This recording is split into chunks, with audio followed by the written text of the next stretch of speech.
Back. तो हमने last lecture में देखा about different types of pollination, self pollination, cross pollination, and हमने देखे different types of self pollination. हमने देखा उसके अलावा contrivances for self and cross pollination, outbreeding devices, too many terminologies. But चलो अब थोड़ा सा इजी कर लेते हैं इसको। हमने देखा cross pollination, that is xenogamy, right, also called as allogamy. इसमें हमें एजेंट्स की जरूरत है। Why do we require agents? क्योंकि भाई एक रोज का प्लांट है उधर और दूसरा एकदम एक खोपचे में। डू यू रियलाइज दैट यहाँ से लेकर वहां तक के अगर पोलन ग्रेन को ट्रांसफर करना है तो हमें कुछ तो चाहिए जो उड़ा के ले जाए या चिपका कर ले जाए पोलन ग्रेन को। So we require agents for the act of pollination. अभी जो एजेंट्स है फॉर पॉलिनेशन ये कैसे होते हैं? These can be either living agents or non-living agents. Living के लिए हम वर्ड यूज करते हैं बायोटिक और नॉन लिविंग के लिए हम यूज करते हैं एबायोटिक। तो let us see why do we require agent. सबसे पहली बात तो क्योंकि हमारा मेल जो है, हमारा पोलन है, उसके पास उड़ने के लिए विंग्स नहीं है। So since it is non motile and the female is also non motile, we require an agent for pollination. Agents for pollination, okay, agents for pollination can be living or non-living. If it is non-living we simply call it as abiotic. okay, abiotic में है दो, wind and water. what are the two? wind and water. अभी wind के through जो होता है pollination उसको हम बोलते हैं एनिमोफिली। ओके, अब एनीमोन का मतलब होता है विंड एंड फिली मतलब टू अट्रैक्ट और to take, to transfer. So wind, remember anemophily. Water is called as hydrophily because water, hydro मतलब वाटर। ओके, अब लेट अस सी बायोटिक। अब बायोटिक में ऐसा कौन कौन है जो उड़ा कर ले जा सकता है पोलन ग्रेन को? सबसे पहले तो हमने बीज को देखा है, राइट। बीज मतलब इंसेक्ट्स है। अच्छा, ये जो इंसेक्ट्स है, इंसेक्ट्स के थ्रू जो पॉलिनेशन होता है उसको हम बोलते हैं entomophily. Remember, wind is anemo, insect is entomophily. Okay, अच्छा, एंटमोफिली के अलावा और कौन है? इंसेक्ट्स के अलावा और कौन करता है? एनिमल्स कर सकते हैं, राइट। अच्छा, एनिमल्स अगर करते हैं तो इसके लिए एक सिंपल वर्ड है zoophily. So if it is done by animals it is zoophily. Then there are birds which can do pollination. Birds के लिए word है ornithophily. Remember the words ornithophily. Okay. Birds के अलावा there are special bats. Bats are not birds, they are mammals, right? And these are specialized to pollinate nocturnal plants. रात को जागने वाले, रात को खुलने वाले flowers, right? Birds वाला है Cheiropterophily. So what is birds? Cheiropterophily. इतना समझ में आया? अच्छा, हम इनको पढ़ने वाले हैं इन डिटेल्स, बट दो तीन और नाम याद रख लेते हैं। अच्छा, do you know that ends also help in the process of pollination? And इसको हम बोलते हैं मिरमेकोफिली। क्या बोलते हैं? मिरमेकोफिली या myrmecophily. Okay, so myrmecophily is basically through ants. अच्छा, एंड्स के अलावा do you know even snails they help in the act of pollination and that is called as malacophily. So just ये इतने नाम याद रख लो, नीट वालों डेफिनेटली पूछते हैं और बाकी वैसे भी तुम्हें आने चाहिए, right. So wind is anemophily, water is hydrophily, insects is entomophily, animal zoophily, birds ornithophily, bats chiropterophily, ants myrmecophily and snails malacophily. इसमें से हम पढ़ने वाले हैं 1 2 3 4 5। Are you with me? चलो चलते हैं, देखते हैं एबायोटिक एजेंट्स ऑफ पॉलिनेशन को। ओके, एबायोटिक एजेंट में मैंने तुम्हें बोला हमारे पास है विंड और वाटर। अच्छा, भी विंड और वाटर पानी में जो जिस तरह से पॉलिनेशन होगा, क्या विंड भी वही सेम करेगा? नहीं, मतलब भले ही ये दोनों भी एजेंट्स है, बट कहीं ना कहीं फ्लावर में, पोलन में, स्टेमन में कुछ मॉडिफिकेशंस होने चाहिए ताकि विंड से पोलन उड़े या पानी में पोलन बहे.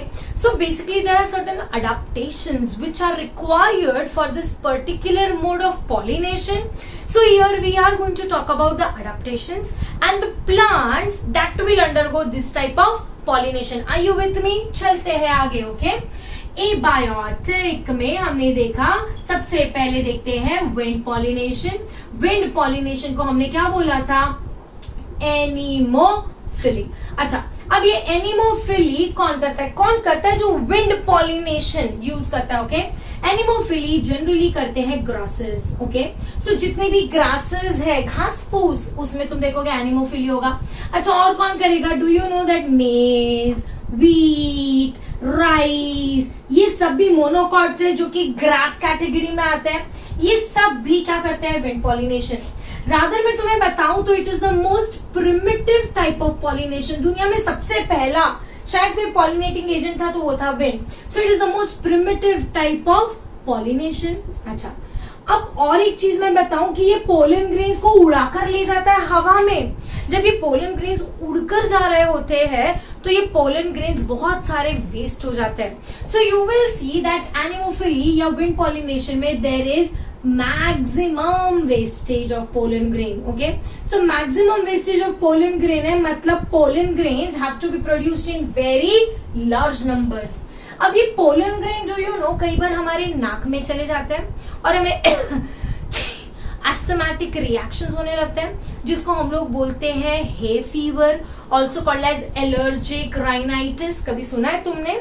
सो बेसिकली जो हमारा एस्थमा है, एस्थमा जिसको हम लोग हे फीवर, जिसकी वजह से होता है हे फीवर, या फिर क्या बोला मैंने तुम्हें? मैंने बोला एलर्जिक राइनाइटिस. सॉरी. सो एलर्जिक राइनाइटिस. ओके, ये सब कुछ एज अ रिजल्ट ऑफ क्या होता है? Pollen grains which are just flowing because of wind pollination. अच्छा, अभी ये सब अगर हमें करना है तो देखते हैं फ्लावर कैसा होना चाहिए.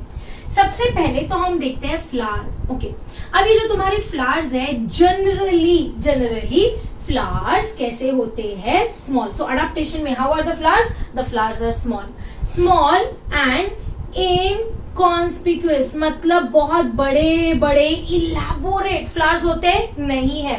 सो flowers are small, inconspicuous. And remember, wind pollination में generally how are the flowers? The flowers are unisexual. Are you able to understand? So the flowers are unisexual. अब क्योंकि ये जनरली छोटे छोटे फ्लावर्स होते हैं, सो ये जनरली किस में पाए जाते हैं? इनफ्लोरेसेंस. इनफ्लोरेसेंस मतलब गुच्छे में पाए जाते हैं, एक साथ बहुत सारे फ्लावर्स. ओके, अब ये जो फ्लावर्स है, ये फ्लावर्स का कलर कैसे होता है? टेल मी, विंड को कलर दिखता है क्या? नहीं. तो यू विल सी दैट ये फ्लावर्स जनरली डल कलर्ड होते हैं. डल कलर्ड होते हैं मतलब यू विल सी इनमें कोई बहुत ब्राइट कलर्स नहीं देखने को मिलेंगे. Most of the time the petals are green in colour. So the petals are green in colour. Okay, अब विंड को ना स्मेल समझ में आता है, ना ऑर्डर, ना नेक्टर चाहिए, ना कलर चाहिए. So you will see how are the flowers? The flowers are odorless. कोई खुशबू नहीं आएगी इसमें से. The flowers are odorless. They are, as I told you, they are very pale colored and they do not produce nectar. So they are nectarless as well. Okay? अब चलते हैं हमारे स्टेमन के पास. अच्छा, अगर तुम देखोगे तो याद है मैंने तुम्हें बताया था दैट स्टेमन में देयर आर ये attachment of anther to the filament is of multiple types, right? याद है हमने देखा था basifixed, dorsifixed, adnate and what was this type? Versatile. Versatile में the filament is attached only at a single point in such a way that the anther can easily move. तो wind हल्की भी आएगी तो एंथर हिलेगा और pollen grain उड़ेगा. सो you will see stamen में the filaments are very long. Okay, filaments are long ताकि they are exposed to wind. And दूसरी चीज, the anther is versatile. So versatile anther is also seen in wind pollination. अच्छा, what else will you see? You will see that the pollen grains. अच्छा, अब ये pollen grains कैसा है? पहली बात तो pollen grains are produced in large numbers. because we know that there is a lot of wastage of pollen grain. दूसरी चीज, ये पोलन ग्रेन्स का जो एक्साइन है वो कैसा है, smooth. Remember, so the exine is smooth.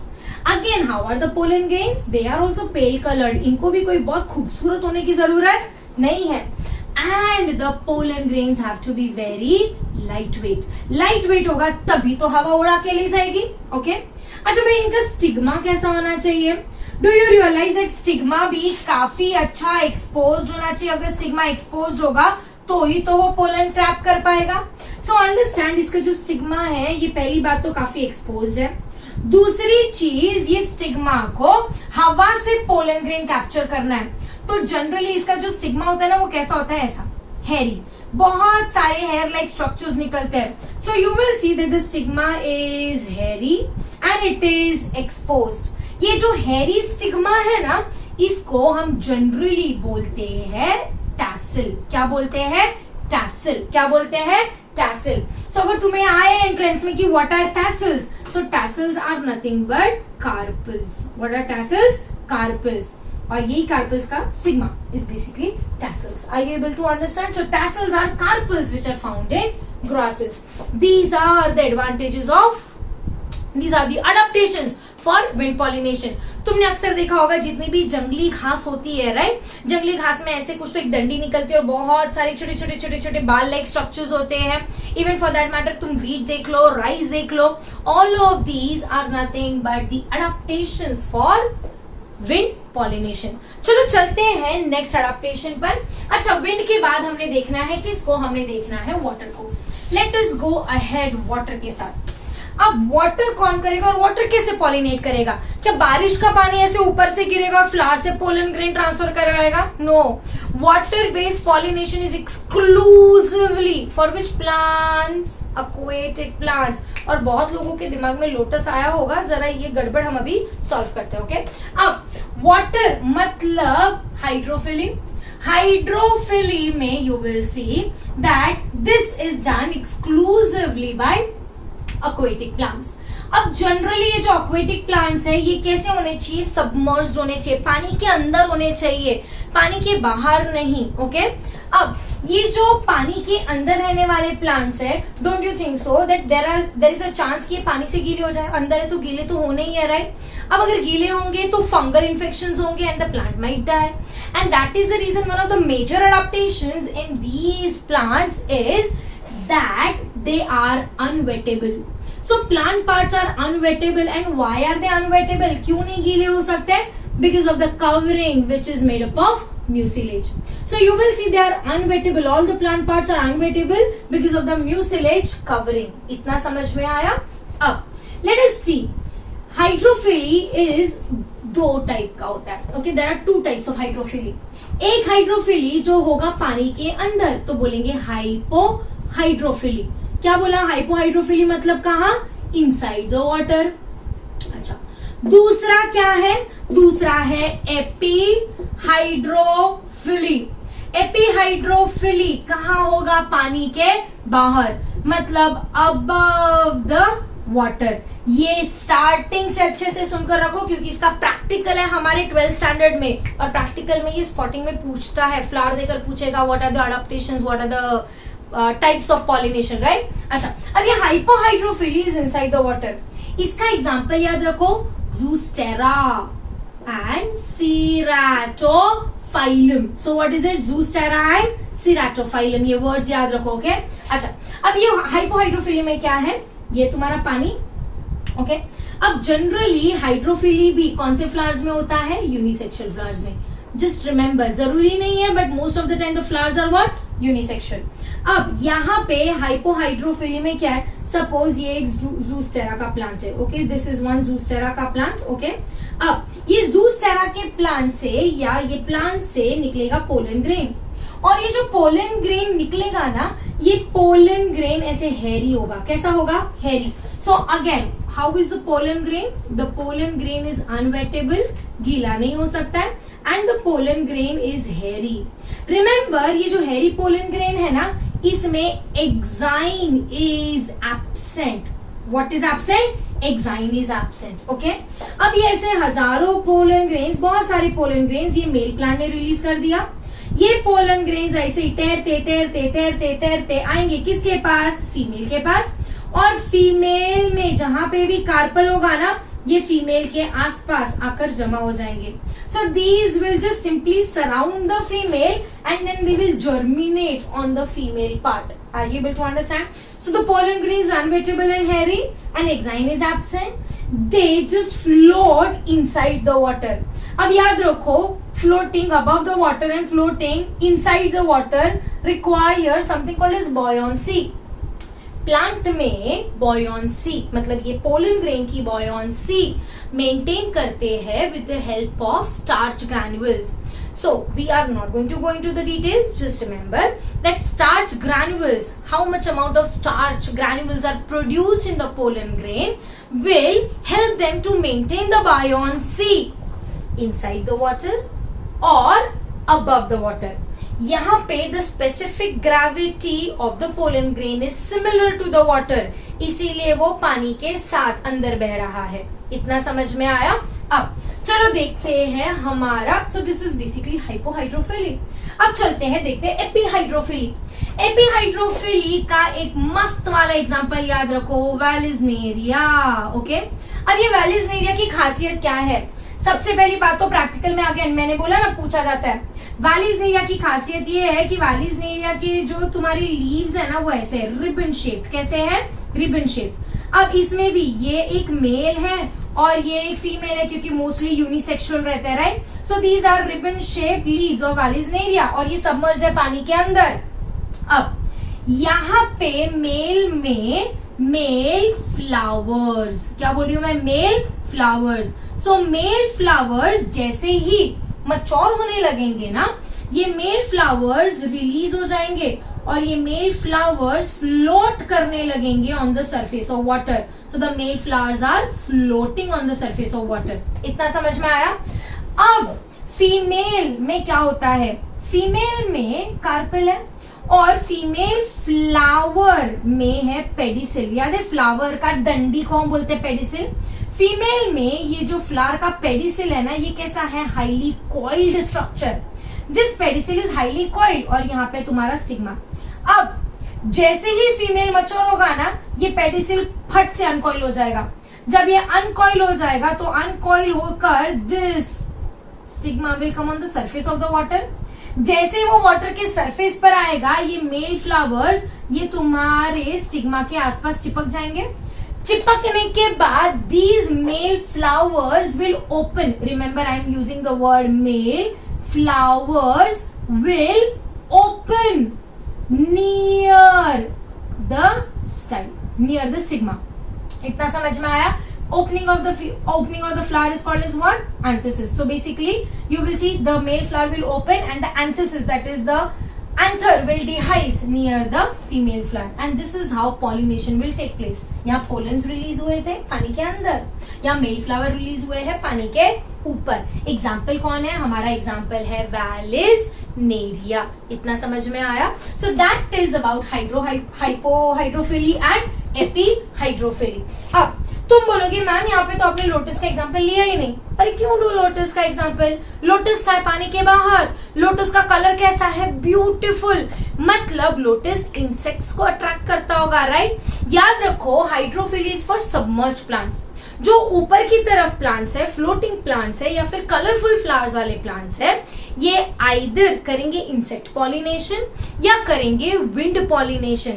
जैसे कि हमारा water hyacinth, lotus, water lily, ये सब क्या करते हैं? Insect pollination. चलो देखते हैं insect pollination in the next, that is biotic agents for pollination. अब हमें 3 पढ़ने हैं। कौन से? इंसेक्ट, हमें पढ़ना है बर्ड और हमें पढ़ना है बैट। ओके, अब इंसेक्ट वाले को हमने क्या बोला था? इंसेक्ट वाले को हमने बोला था एंटोमोफिली। एंटोमोफिली में इंसेक्ट्स होंगे। अच्छा, कौन से इंसेक्ट्स यूज करेंगे? कोई भी इंसेक्ट यूज करोगे क्या? नहीं।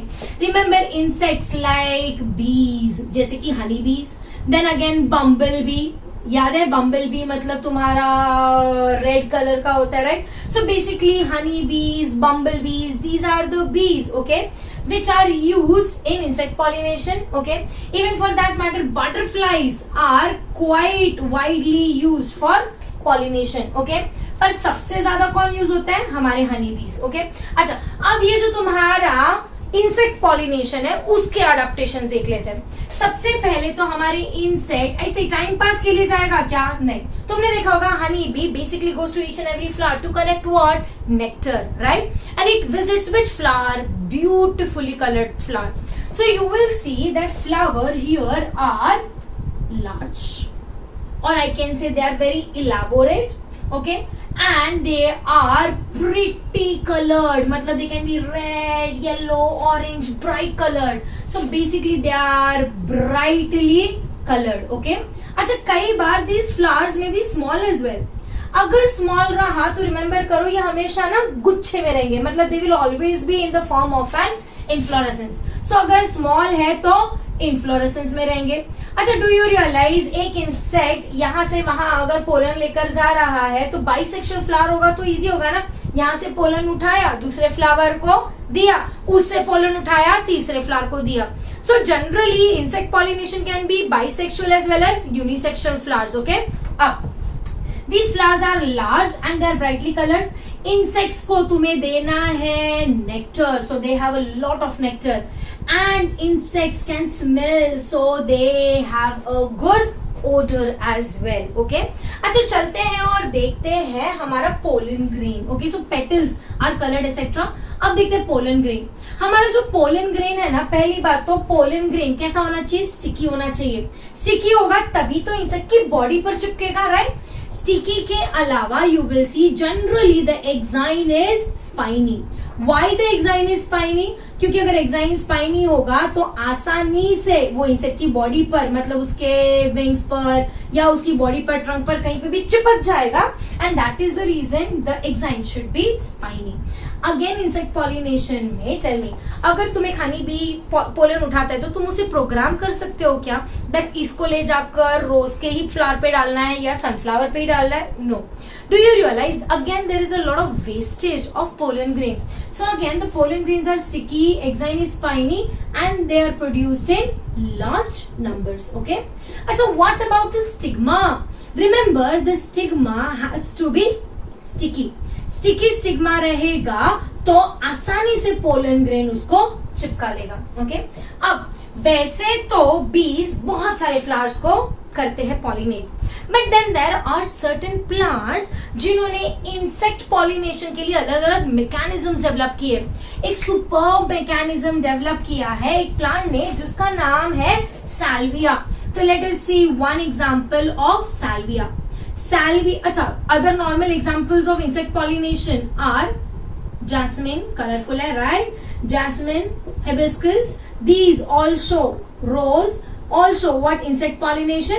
अच्छा, चलते हैं एग्जाम्पल, स्पेशल एग्जाम्पल में है Salvia. Salvia shows lever mechanism। Let us see what is salvia and what is lever mechanism. Remember this is very important, okay? Up there is a flower called as salvia, so I'm just drawing, this is the sepal etc, okay? And now this is the petal। अब यहाँ पे तुम petal देखोगे ना तो ये petal ऐसा है। So this is basically how the flower of salvia looks like, okay? अब ये फ्लावर ऑफ साल्विया में ना there are two anthers. So there is this one anther and there is this second stamen basically, okay? So there is one stamen and the other stamen. Both of these stamens are connected through a very long connective. So this entire thing is the connective. So there are two stamens, okay, and these two stamens are connected with a divaricate connective. Remember the word divaricate connective. अब यहाँ पे दो type के stamens है। एक स्टेमन है fertile और दूसरा है स्टेराइल, ओके? ये है तुम्हारा फर्टाइल, मतलब इसके जो पोलन ग्रेन्स बनेंगे ना ये बच्चे पैदा कर सकते हैं।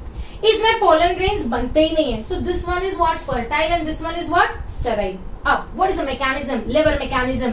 लेवर मतलब इमेजिन सीसॉ। सीसॉ में तुम एक साइड पे पैर रखते हो तो ऑटोमेटिकली दूसरा साइड ऊपर हो जाता है। Imagine that mechanism exactly, okay? अब यहाँ पे भाई एक इंसेक्ट आया, यहाँ पे बहुत सारा नेक्टर है, तो एक छोटू सा चिंटू सा इंसेक्ट आया नेक्टर खाने के लिए। अब जब ये इंसेक्ट आया नेक्टर खाने के लिए, okay this is the insect, whatever, so this is the insect. अब ये इंसेक्ट बैठा किस पर, ये स्टेराइल स्टेमन पर। जैसे ये इंसेक्ट स्टेराइल स्टेमन पर बैठा ना, वैसे ही you will see the fertile stamen will bend. जैसे ही फर्टाइल स्टेमन बेंड होगा, immediately the pollens will be dusted on the body of the insect. Are you able to understand? So the insect when it lands, उसके पास landing के लिए सिर्फ यही जगह है। When it lands on the sterile stamen, the fertile stamen bends because it is connected through the connective, and this fertile stamen will simply transfer the pollen grain on the insect. Remember, this flower is also bisexual, मतलब यहाँ पे stigma भी होगा, okay? So there is a stigma as well because the flower of salvia is what it is bisexual. इतना समझ में आया? अब what will happen? इस पर pollen grains आ गए। अब जैसे इस पर pollen grains आ गए, ये दूसरे फ्लावर पर जाएगा, दूसरे फ्लावर पर वापस से यहाँ बैठेगा। जब यहाँ पे बैठेगा तो याद रखो इसके साथ साथ ये स्टिग्मा भी इसके काफी करीब आ जाएगा, and the pollen grains will be transferred on the stigma of another flower. So this is how this plant salvia uses which mechanism? Lever mechanism. There is one more plant which is very smart, okay?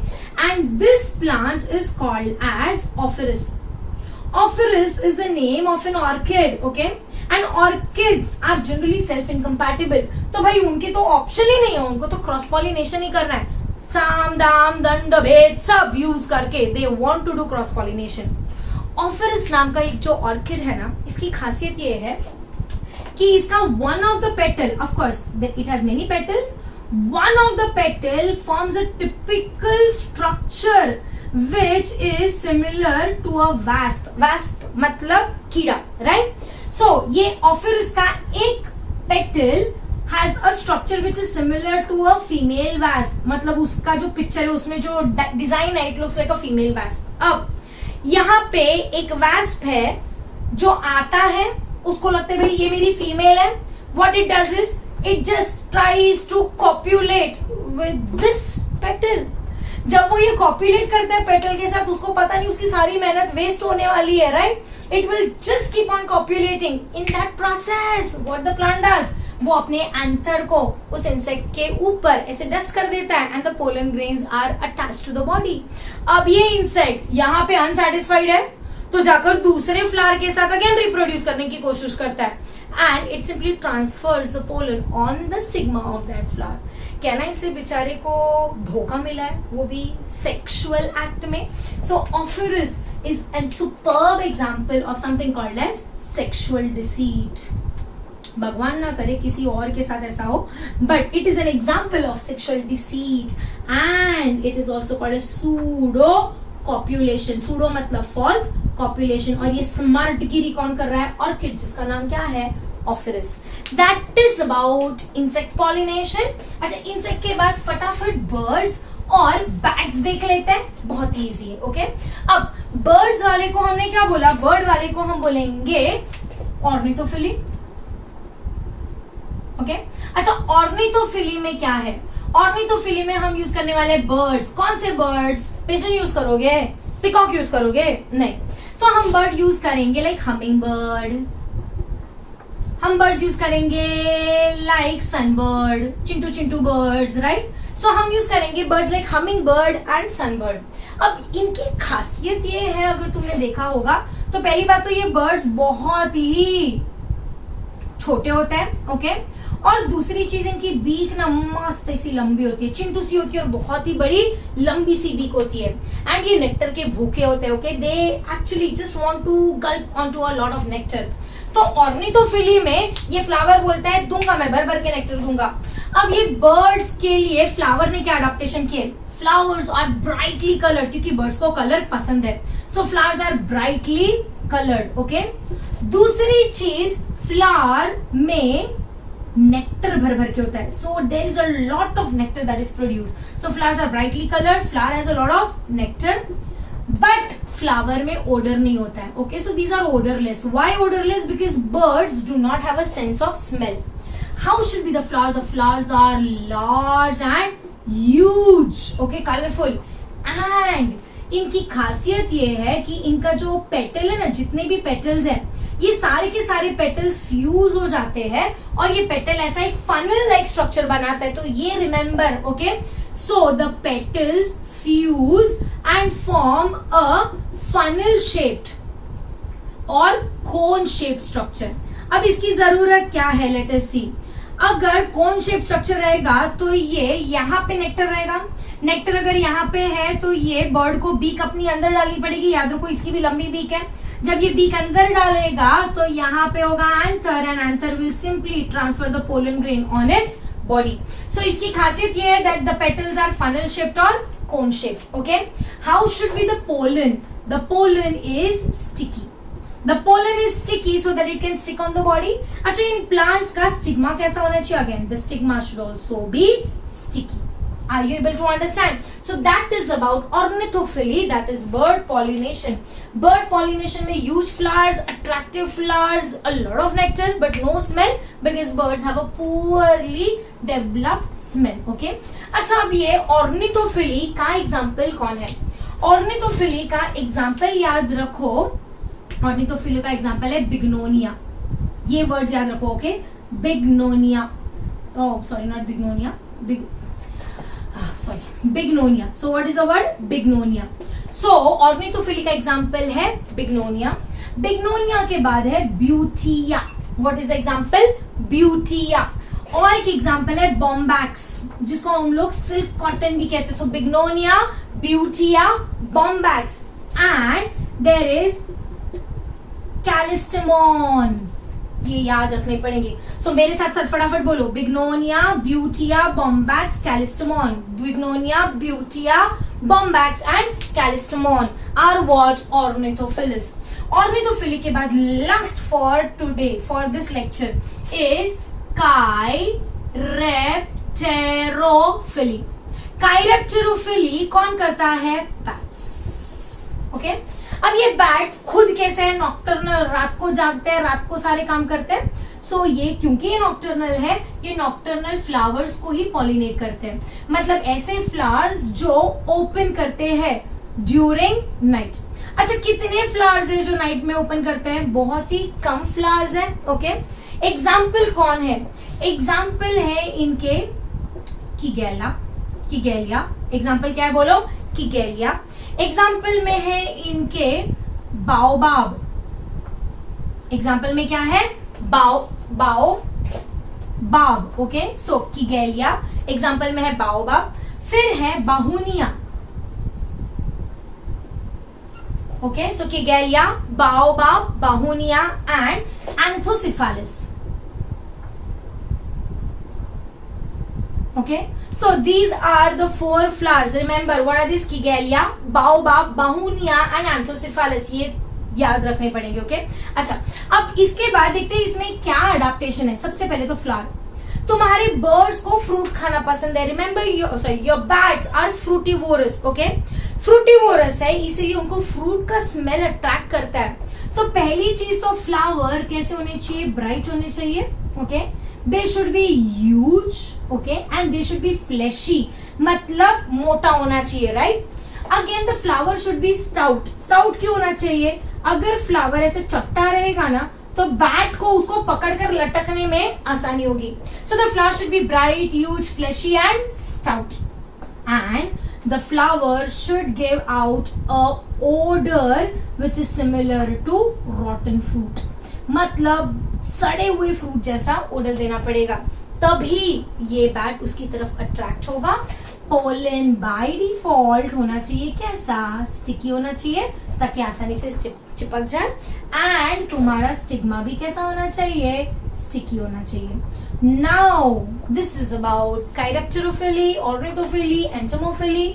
Remember, these are very important examples that will be asked in your NEET as well as board exam. यहाँ तुम कुछ भी चिपका सकते हो, जो तुम्हें colourful flower दिखता है, सनफ्लावर, लिली, बिली, सब लिख देने। यहाँ you can't write any answer, right? You have to be specific about the examples that you write in Chiropterophily and Ornithophily. This completes the agents of pollination. Let us see आगे क्या है कहानी में after this lecture.